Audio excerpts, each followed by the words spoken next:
This is where I talk about composting. This is a little surprise for you guys. I have taken 20 most popular videos on composting from all the most popular gardeners, farmers, and permaculturists that are there. I'm going to tell you what is common between each of these videos, but I'm going to do this later. Now we're going to discuss composting. Hey, let's start with today's class. Today we're discussing composting, by the way. As you have been told all of these days, composting is a method of using your waste and turning it into soil, useful, nutrient rich soil. I would like to adjust that definition. I want to make a small change to it. I don't want you to think of composting as a method of converting waste to soil. Put that aside. Your soil has a limited number of nutrients. As you start growing plants and vegetables and fruit trees, the nutrients get used up. So you need to feed your soil. Just like how you take care of animals, you feed them and you take care of them, you need to take care of your soil. Look at composting as a way of cooking food for your soil. Now, what does that mean? That means when you are composting, you need to know how much soil you have and how much food your soil needs, not the other way. See, using the earlier definition of composting, you would look at how much waste you have and then compost. But that's useless, right? You need to see how much soil you have, how much food that soil needs, and then start cooking. Which means if you have less waste, you will find more waste. You will go to a restaurant, you will ask a neighbor. If you have more waste, then you will make some compost and then share some of your compost with somebody else. Based on how intensive your agriculture is or your gardening is, you need to feed your soil that much. So, if you're growing a lot of plants, a lot of vegetables, a lot of varieties, then your soil needs to eat just as much. You need to continuously feed your soil weekly, monthly, biannually, depending on what you're doing. So, if you just have a fruit orchard and it's very dense, then you need to feed it at least 4 times a year. If you have a fruit orchard that is not very dense, you have fruit trees that are 40 feet apart or maybe 50 feet apart, then you just feed them biannually instead of a fruit orchard. If you have a vegetable garden, you might need to feed them once a month. In other words, you need to know how to compost to prepare the nutrients to give to your soil. The new definition is enough to even tell you why we need to compost. We need to compost to feed our soil. Getting that out of the way, we have two main types of composting. The techniques, we have many, but the types, we have two. We have aerobic composting and we have anaerobic composting. Aerobic composting is a method of breaking down organic materials in an aerobic atmosphere, which means open to the air. The process of breaking down of organic components requires oxygen. This is aerobic. Anaerobic composting is a process that does not require oxygen. That usually happens, say, at the bottom of a lake. There's no dissolved oxygen reaching the bottom of a lake. So anything that dies at the bottom of the lake goes through anaerobic decomposition. And if you want to do anaerobic decomposition, you can do it in a airtight sealed container. Now, we have these two techniques, but people use aerobic more, and I would also suggest you to do aerobic composting more, because you would only do anaerobic composting in very specific and exclusive events. Like in aerobic composting, you cannot compost meat, fat, oils, dairy products. All of these things will smell, and as soon as they give out that smell, it will attract rodents, pests, and it creates the whole composting environment to be very ugly. It's not that it won't be composted, but before it composts, it will pose many other problems and risks. Okay, so to avoid those issues, if you are specifically composting these things, then they done in an anaerobic chamber would be better off. Now, what is the give and take? The give and take is aerobic composting is something that can happen from 10 days to sometimes even 3 months, depending on what process you're choosing. You can do it as fast as 10 days, uh, which is the quickest method, and it's not very effective. The most effective method stands between 18 to 20 days, and sometimes it may take as much as 3 months. This is the timeline for aerobic composting. Anaerobic composting takes weeks and months, depending on what you've put, the microorganisms that you're using in this mix. It depends on many factors. Okay.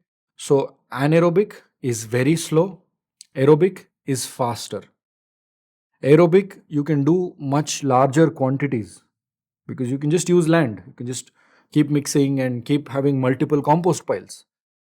Anaerobic, very small quantities, because until you can create an airtight seal, then the composting process doesn't make sense. These are the two types of composting that we have available.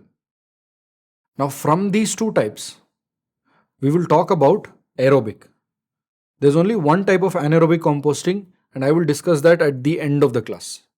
But throughout the class, we will discuss the different types of aerobic composting techniques. And again, at the top of the ladder, you have two bold techniques. You have hot composting, you have cold composting. Hot composting is a process where there is a thermophilic stage where the compost gets very hot, which allows the components to break down faster, and hence you get the compost in 20 days.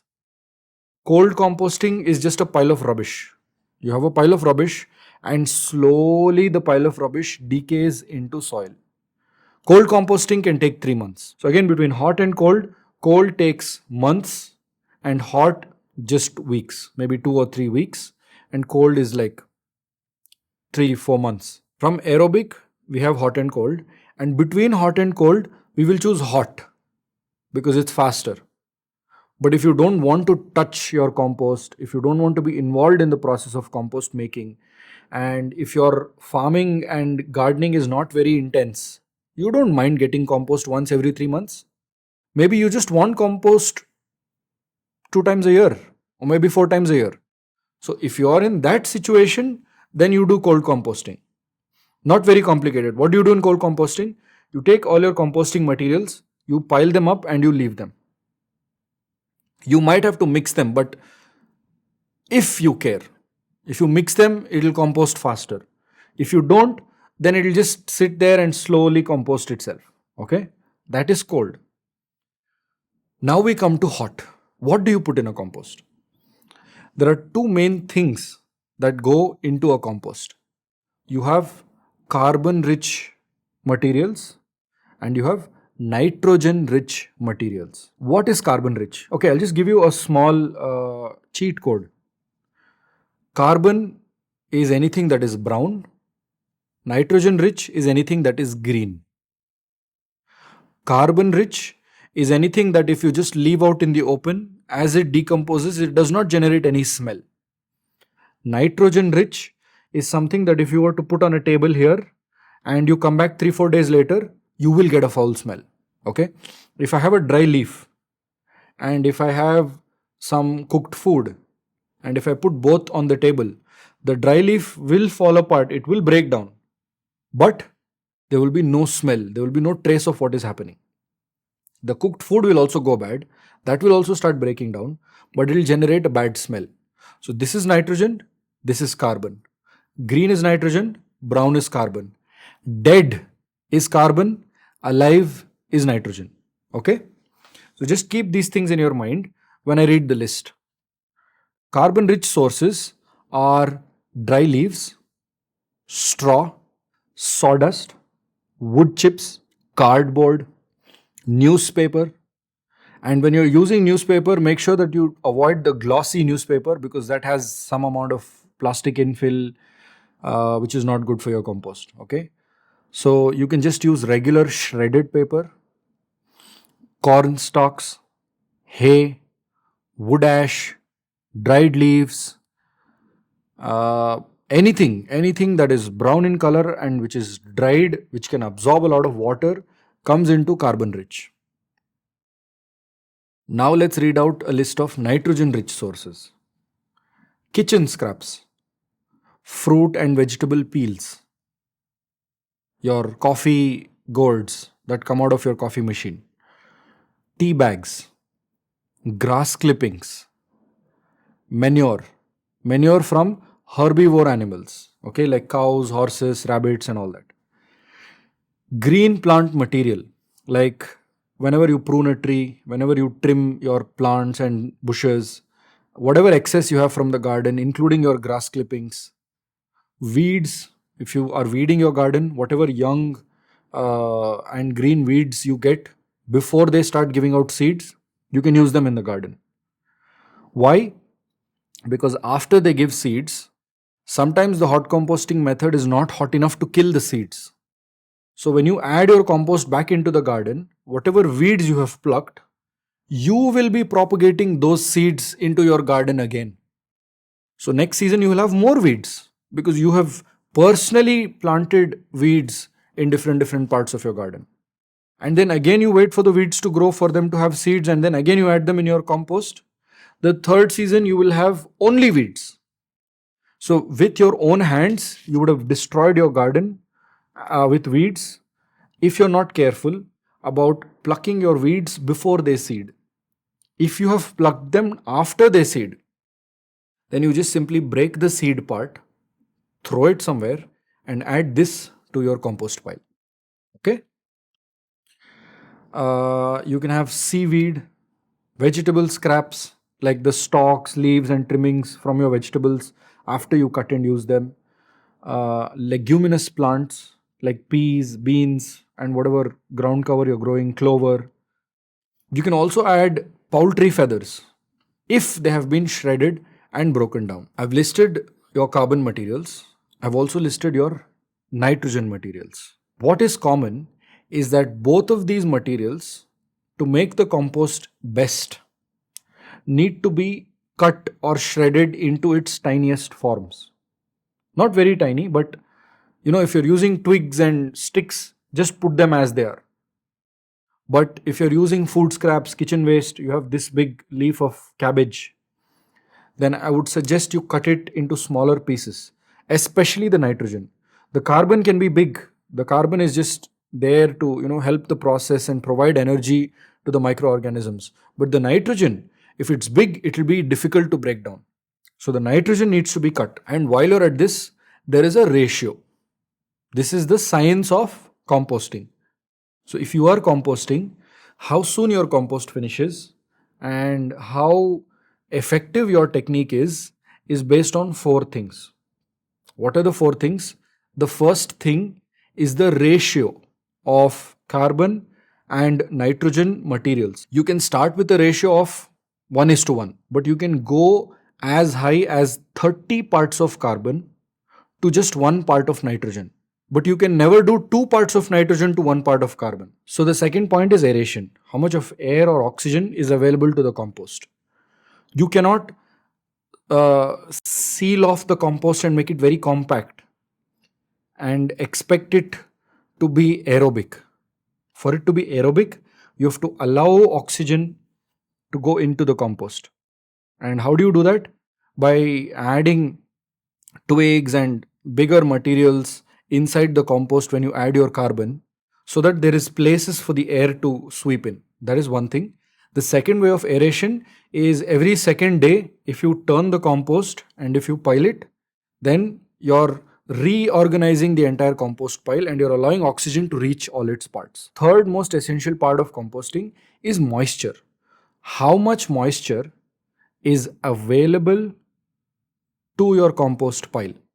If it becomes dry, then the microorganisms that are composting will not be able to get their nutrients because they get it through dissolved water. So they need water. The composting process needs moisture to propagate or to carry forward. Okay. So you need moisture, you need aeration, you need a healthy ratio of carbon and nitrogen. And the last and most important thing of aerobic hot composting is temperature. For the composting process to be aerobic and hot, it needs to get hot. So the core of the compost pile, imagine a compost pile that is like this. And in the center of the compost pile, it can go as high as 150 degrees Fahrenheit. Okay, that's the temperature it can reach at the center. And a high temperature is the most suitable for this composting activity to happen, because that is called the thermophilic stage, and the microbial activity is the highest when the temperature goes that high. And all of these microbes are designed to thrive at that temperature. They actually like it when it is 150 degrees Fahrenheit, and they do the breakdown process faster. The decomposition happens faster. So the four things that you need to look out for a good compost is the ratio of carbon nitrogen, the aeration, because it is aerobic composting, the amount of oxygen available, the moisture, because all the microbes can absorb their food best when there is enough moisture, otherwise the compost will dry out and the microbes will die. And the last point is the temperature. If the compost does not reach between 110 to 150 degrees Fahrenheit, if it is not in this temperature range, then you need to do things to adjust and bring it there. Composting happens from a process of 4 stages. You have the Mesophilic stage, where the composting process just starts. The temperature goes from 20 degrees to about 50 degrees. The microorganisms start getting activated and the composting process starts happening. As soon as you see 50 degrees, you know that composting is happening, and prepare for the thermophilic stage. In the thermophilic stage, the temperature goes to 130, and once you turn, goes back to 130. You turn, goes back to 130. This keeps happening until all the organic components in the compost have been consumed by the microorganisms. And as soon as this happens, the temperature starts falling. This is the third stage, the cooling down stage. And once the temperature falls, once everything is eaten up, we move to the fourth stage, which is the maturing stage, which is where the compost matures into a finished product. Now, for us to do hot composting, aerobic hot composting, we need to choose a site. We need to choose a site that is partially or fully exposed to the sun. It needs to be on the bare ground where there is good drainage, so that whatever excess moisture leaves the system, because too much moisture will not allow the temperature of the compost to go high. And also we need to arrange some amount of shade in case it rains or in case there is too much sun, so that the compost doesn't dry out also. And coming to the most important point, the compost pile needs to be 1 cubic meter. So that's about 3 or 4 feet high, 3 or 4 feet wide, and shaped like a hill. Okay. So that's your ideal minimum starting volume. Let's start composting. You have found a place. Now you can do two things. Either you can just start composting right on top of the ground and not have any structure, or you can have some wood pallets arranged in the shape of a enclosed box and then start putting your compost contents inside. Or you can have a large trash can. You can even have a tumbler system, so that instead of taking the compost and rearranging it and aerating it, you can just have all your compost put into one barrel and rotate the barrel so that the mixing happens. There are many ways. There are many different techniques to do hot composting. And I'll just give you a few names so that you can go and Google them. You have tumbler composting, you have trash can composting, you have wood pallet composting. Rule of thumb behind them is the same. So the rule of thumb is, you identify the place, identify the container, and create a ratio of 1:1, 2:1, 30:1 based on how much of material you have available. Pile it up, hose it down with water to add moisture, and come back in 4 days. Once you come back in 4 days, you need to be back with either a compost thermometer, or you should be ready to put your hand in the compost, because you need to check if the core of the compost pile has started heating up. If it has started heating up, then the composting process has started. If you have a thermometer, you can check if it falls between 110 and 150. If the temperature is below 110, then the amount of nitrogen in the compost pile is not enough. If the temperature is above 150, then the amount of nitrogen in the pile is too much and you need to add some carbon. So the amount of carbon in the pile was not enough. So adjust the compost accordingly and rotate it. Take a pitchfork or a spade or just anything that you can use to take the compost and turn it over. So the top part of the compost comes at the bottom part comes at the top. So if you recycle, rearrange your compost like this, 2 days later, the compost should be hot again at the center. And you should always make sure that the compost stays wet. Wet as in it should be like a sponge. So when you press the compost, there should be some amount of moisture. It shouldn't be too wet. It shouldn't be like dripping and oozing water all the time. But it shouldn't be allowed to dry out. So you keep the moisture, keep turning the compost pile for aeration.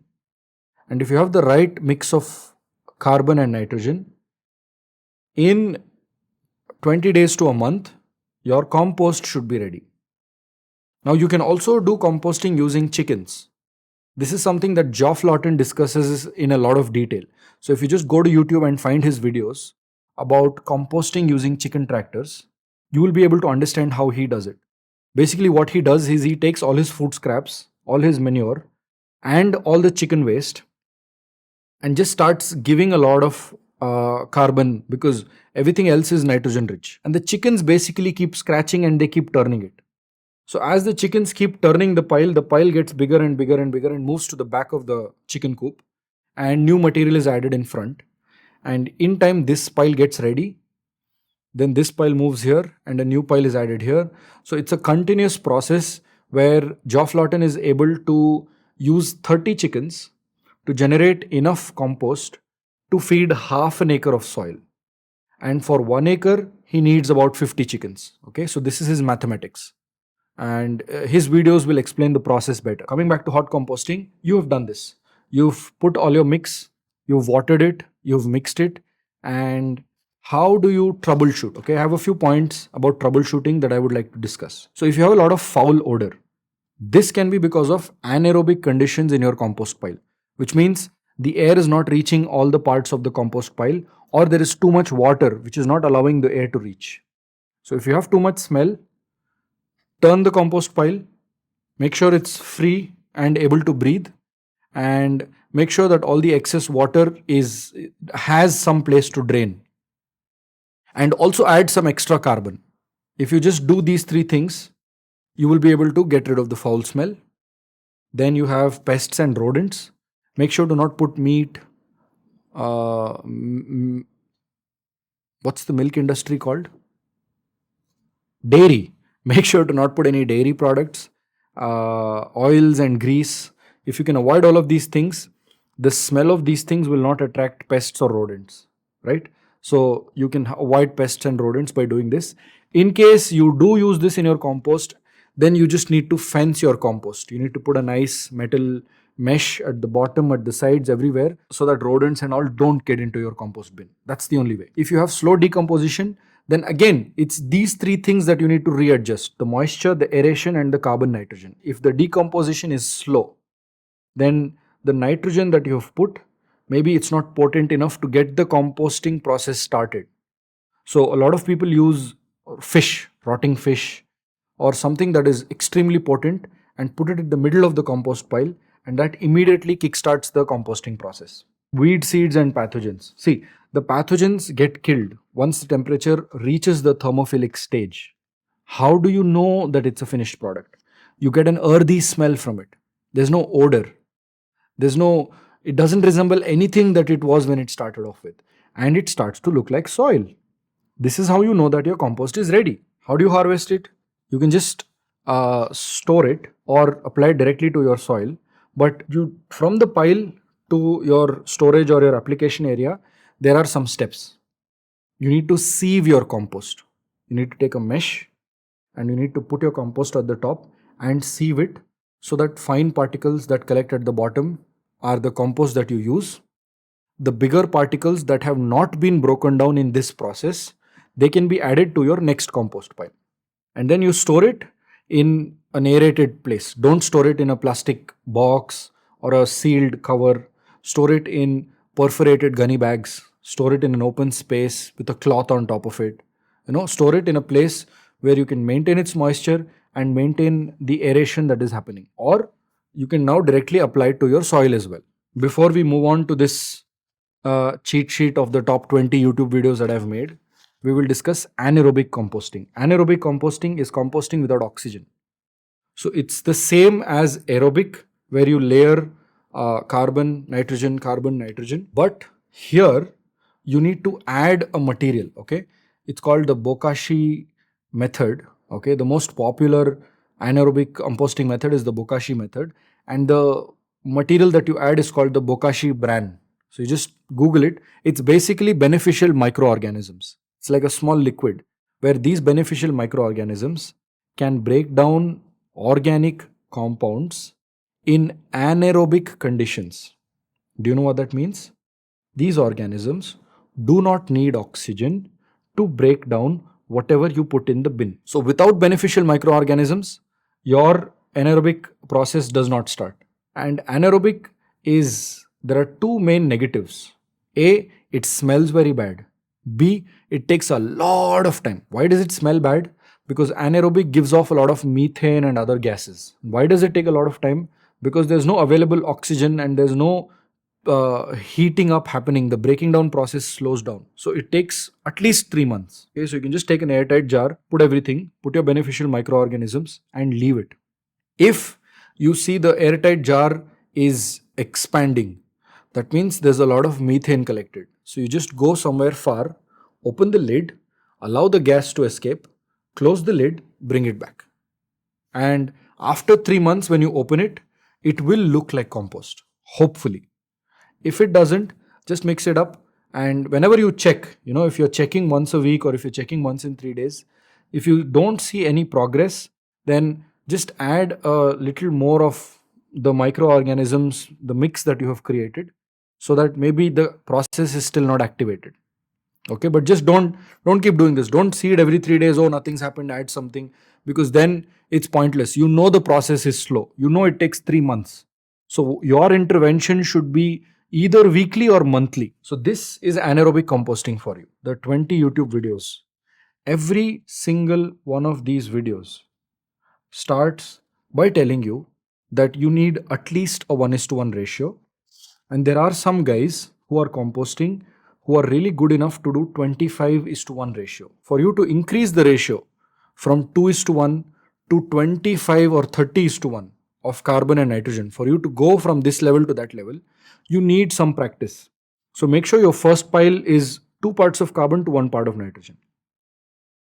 And then your second pile, you can increase the carbon and you can take it all the way to 30:1. And then everyone seems to tell us that the minimum size is 1 cubic meter, which means 3 to 4 feet high, 3 to 4 feet wide minimum. Only then the composting process starts and hot composting happens and it's big enough. Everyone else discusses exactly what we went through in today's class. Okay, so I'm going to tell you only the commonalities of all of these videos. There are some people that use lactobacillus bacteria in their compost as well. That's the bacteria that is responsible for curding, right? So that apparently helps some people break down their compost faster. So some people also do 60% brown, 40% green. Instead of doing 2:1 and 1:1, they just add a little more brown. Okay, that is also doable. Towards the end, I want to tell you about vermicomposting. Now, we did hot composting. We've discussed cold composting. We've discussed anaerobic composting. Now we need to discuss the shortcut that everybody is using, which is vermicomposting. To generate compost using worms. Basically, the worm casts, which is the output of whatever food scraps that you give the worms, they eat it, they digest it, and whatever they poop is the worm cast. This is vermicompost. So you have a variety of worms that are the most recommended for Indians, and wherever you are in the world, you can find out which is the native worm that is the top layer of the that lives in the top layer of the soil, that does the best composting. Buy that, and let me just tell you the mathematics here.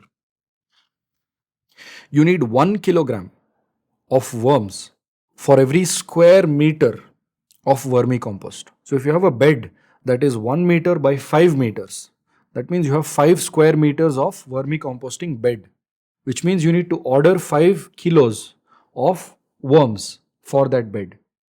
And then you put a lot of cardboard at the bottom to absorb moisture. Then put some manure on top of it. Then put all your food scraps. Then take a cloth, a porous cloth, and lay it on top and just add some water and leave it.